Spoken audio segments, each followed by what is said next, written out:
The end of Easter week, and as the woman who, in an alleged act of willful amnesia, was airbrushed from the photograph of Pierce delivering the surrender to Brigadier General William Lowe, she's remembered for being forgotten. For my own part, as a child growing up, I confess I never heard about Elizabeth O'Farrell, so I'm really looking forward to hearing about her life during and after the Rising. Ian Kelly, her grandnephew, will now share some family memories handed down through the generations. Thank you very much.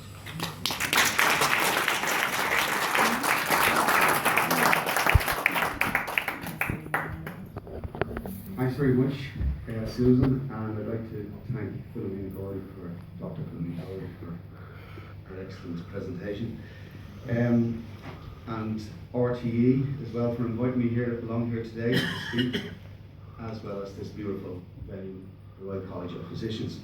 I'd like to introduce Antoinette Heary. Antoinette's a good friend of mine, but we also have something in common. Antoinette's granduncle James Heary was in the GPO along with Elizabeth O'Farrell. So as I'm discovering as we go along, when you meet people, everybody seems to have some connection. And it's great that people have stories to tell.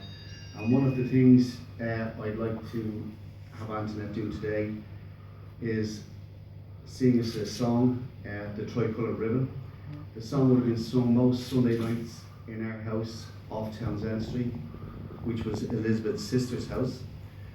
And being our only sister Bridget, we would celebrate most family gatherings on a Sunday evening, and this song was certainly sang. So please feel free to join in the chorus, I'm sure you will know.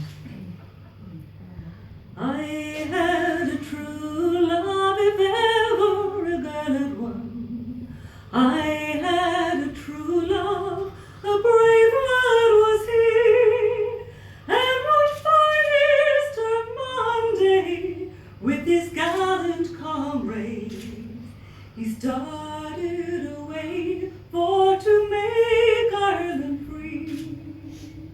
So all around my hat I wear a tricolour ribbon, oh, all around my hat until death comes to me. And if anybody's asking why do I wear it, it's all for my true love I never more may see. He whispered goodbye, love, old Ireland is calling. High over Dublin the tricolour flies. In the streets of the city the foeman is falling, and sweet birds are singing, old Ireland arise. So all around my hat I wear a tricolour ribbon, oh, all around my hat until death comes to me. And if anybody asks me why do I wear it, it's all for my true love I never more may see. The struggle has ended, they brought me the story.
Right, so this is the story of my grand aunt, Nurse Elizabeth O'Farrell, who we all know as the woman in this iconic photograph with the leader of the rising Tory Pierce. At the moment of surrender to the General Law, the commander of the British forces in Ireland. I'm often asked, how did she come to be in this position? So today I want to share with you the life behind the woman. Elizabeth was born in City Key in Dublin on the 15th of 11th, 1883, which is literally only a stone's throw from here. Her father was Christopher Farrell, and her mother was Margaret Farrell, née Kennan. She had one sister, Bridget, and that was my grandmother. She was actually christened Elizabeth Farrell without the O, which was purposely dropped. This was quite common at the time as a way of avoiding ethnic discrimination in a country that was rife with it. This was her father's second marriage. His first wife was a Mary Connolly, and he became a widower when she died. Mary was from Lower Mount Street, and Margaret was from City Key. So he kept his courtships to the local area. Good man, Christopher. Elizabeth, in her formative years, attended the Sisters of Mercy convent on Townsend Street, along with her best friend, Julia Grennan. So Julia was known in our house as Auntie Sheila. So Julia was from nearby Lombard Street and would remain Elizabeth's best friend throughout her lifetime. The two quickly became inseparable as they developed a love for the Irish language and the Irish culture. In fact, they were both listed as fluent Gaelic speakers in the census of 1911. They both became members of the Gaelic League and then in Eden na Heron, which they joined in 1906, which had been founded by Maud Gonne. The intent of the organisation was to help promote all things Irish, products, the language and the culture. At the heart of the movement were also Irish independence and the rights of women and children, which years later, were also at the core of the proclamation. Her father, Christopher, died in 1907 when she was still relatively young, and out of necessity she took a job in Armstrong Printers on Amon Street. This stage of her life, along with Julia and many members of her family, including both my grandmothers, she had become very, very Republican in her thinking. Many years later, she said that her republicanism was already in her soul at the age of 16. So, and I really believe this was fostered by an era where there was no TV, no internet, and probably more importantly, no pubs open on Sundays, which meant that the family became a time for families to get together, sing songs, tell stories, and talk about politics and freedom. All of these feelings of republicanism and rebellion were fueled by the poverty, and they would have witnessed it firsthand living in the docks area of Dublin. And it was particularly prevalent among the Catholic or the working classes. At that time, Dublin, as we know, was the second city of the empire, but was also widely acknowledged as the biggest slum in Europe.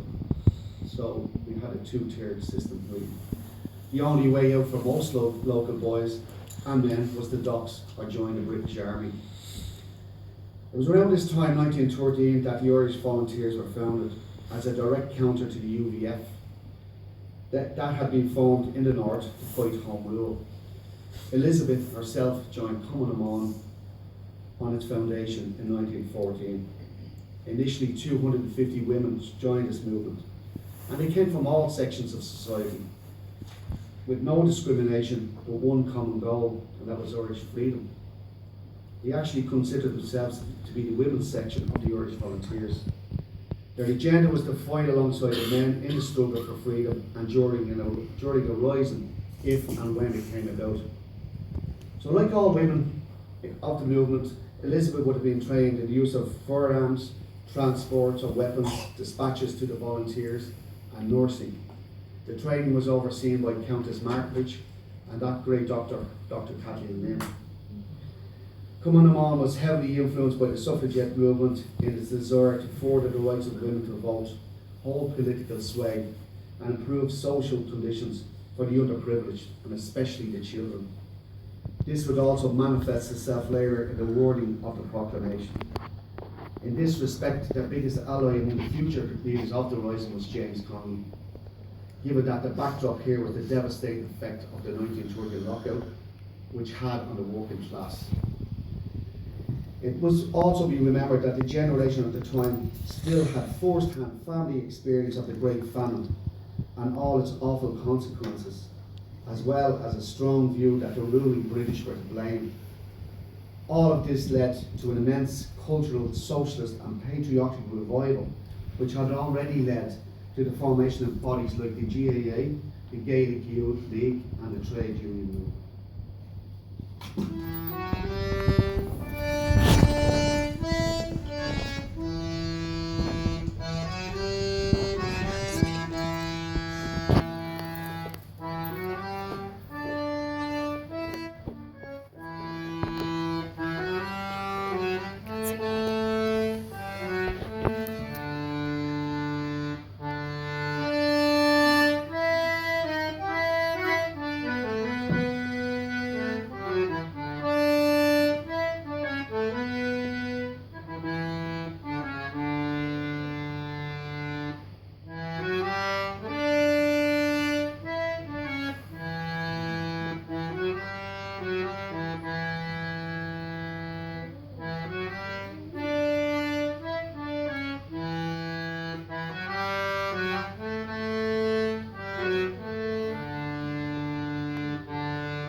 Thank you, Shep.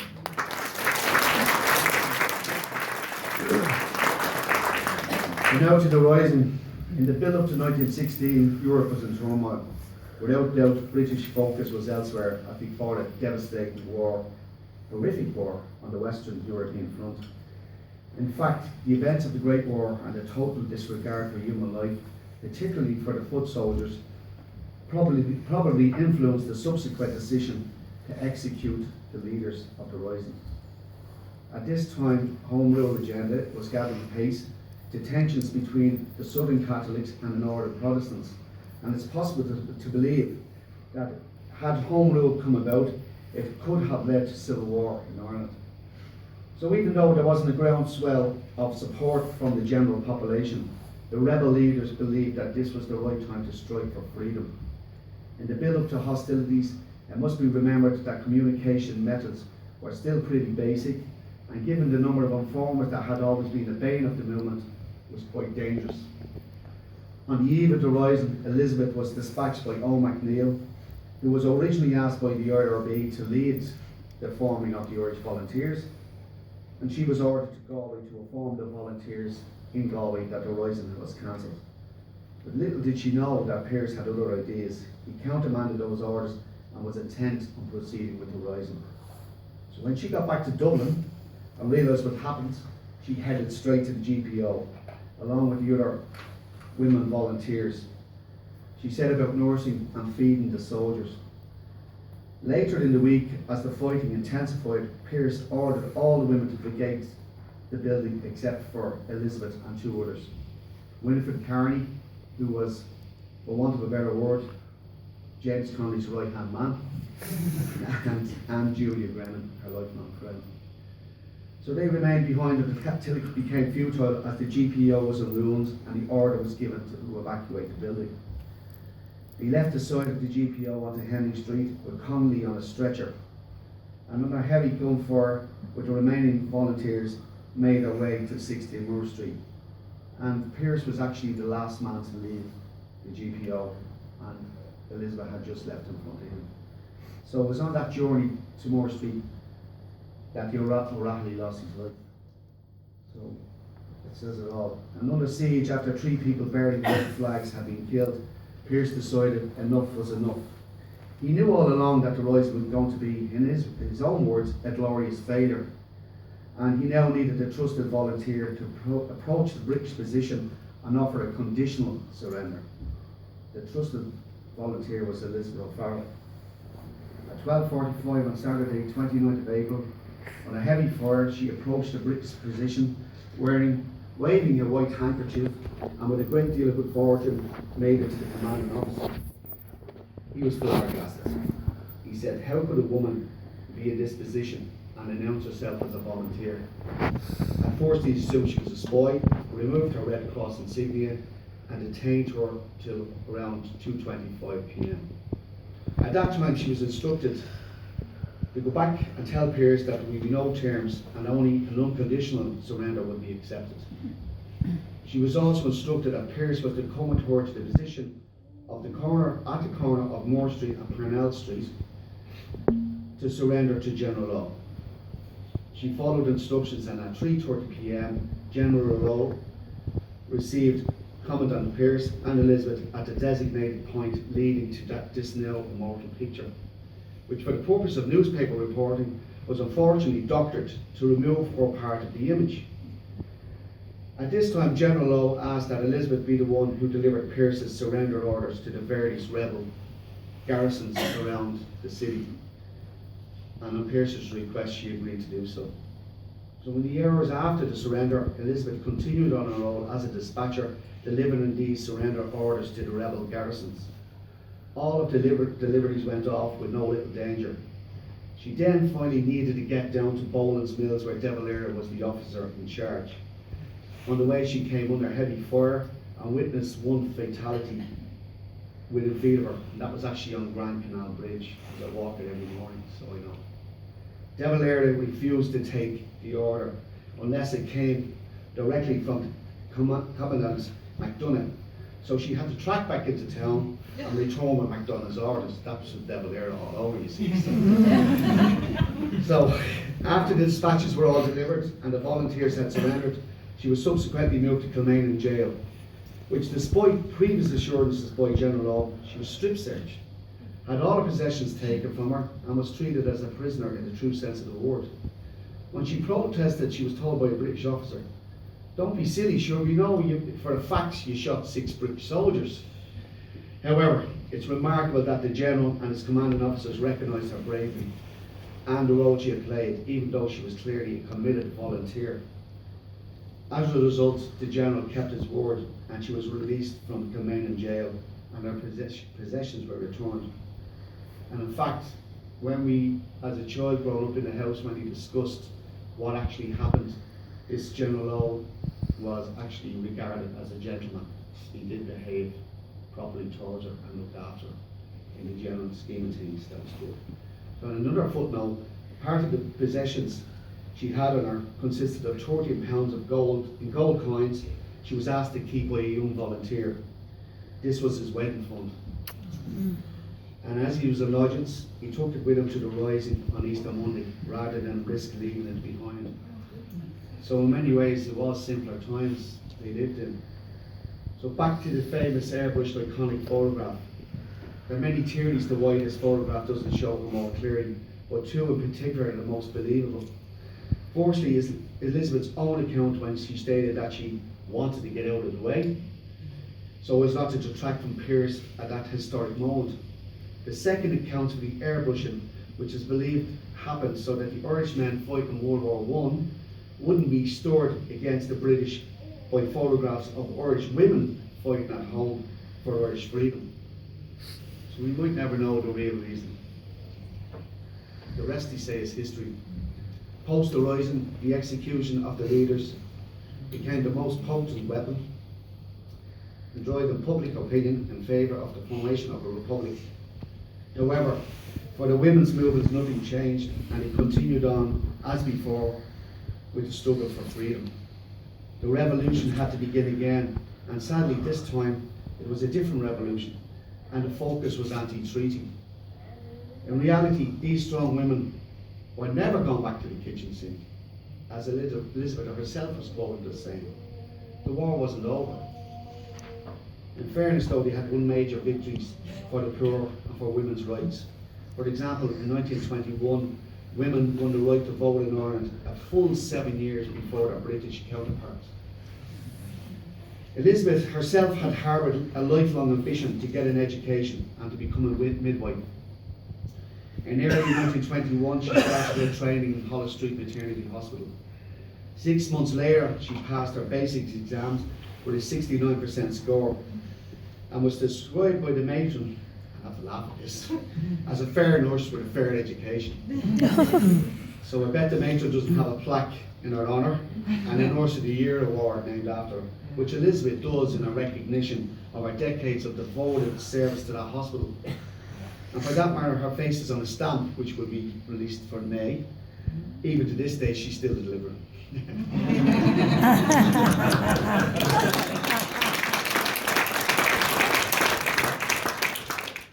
So even after she retired, she still delivered babies in the locality in the inner city of Dublin. The last of these babies was my sister Breed, sitting over here. In 1950, sorry about that, Breed. But you're with us here today. Throughout the time, Elizabeth never lost her devotion to republicanism. In the 50s, after the border campaign went wrong, and Sean South was killed, she delivered a speech in College Green to around 60,000 people who turned up for a rally. And the closest she came to marriage was when she was engaged to a chap called Eamon Kelly. Eamon was intent on moving to Chile to mine for silver, but when push came to shove, she just couldn't leave her Ireland with unfinished business. To every extent, her marriage was to the cause. She died on the 25th of June, 1957, and is buried in the Republican plot in Glasnevin Cemetery alongside her lifelong friends Julia Brennan and Auntie Sheila. Her other great friend, Éamon McThomas, gave the oratory at her graveside, and in fact, Éamon McThomas is just buried beside him as well, with his son Shane. It's a famous historian. The Elizabeth O'Farrell Foundation was set up in Holles Street, and a medal is awarded to the Student Nurse of the Year each year. A plaque, which was designed by a man called Gary Trimble, who was an architect, was unveiled on Holles Street on the 50th anniversary of the Rising in 1966. My mother, Una, is the face on the plaque because such was our likeness to Elizabeth. So because there were two sisters and my grandmother Bridget had two daughters, so they're the real four women of our family, the core of it. An original copy of the proclamation which Elizabeth had in her possession in the GPO was donated to a Republican museum in South Frederick Street, and in 1966 was lent by her family to the people of Dublin, to be held in trust actually for the people of Dublin. It's one of 70 copies that were printed in Liberty Hall and that are still in existence. And in fact, down in City Hall at the moment, it's on display and it's free of charge to go and have a look at it. So, but you can't take any photographs. Totally. So, a life's ambition can be summed up in the conversation she had with my grandmother in the 1950s, when they were both sitting on Sandyron Strand and looking out to sea and chatting as sisters do. My grandmother said to her, "Looking back on life, how lucky were we? You were very lucky, Bridget.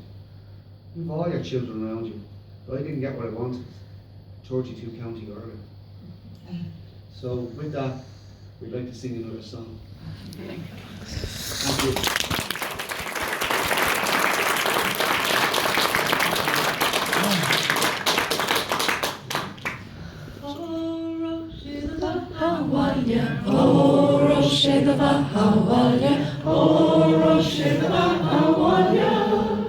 I miss your young Tauri.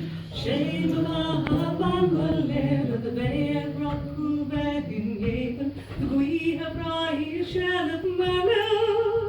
is to deal the leshman now. Oh, Rosheva Hawalia, oh, Rosheva Hawalia, oh, Rosheva Hawalia, and it's your Yockham Towery. Run your way like chapter for you, old me arm a labor, Bailey's famous me fat no spawning. Is Kurishi Ruiger Golden. Oh, Rosheva Hawalia, oh, Rosheva Hawalia, oh, Rosheva Hawalia, I miss your Yockham Towery.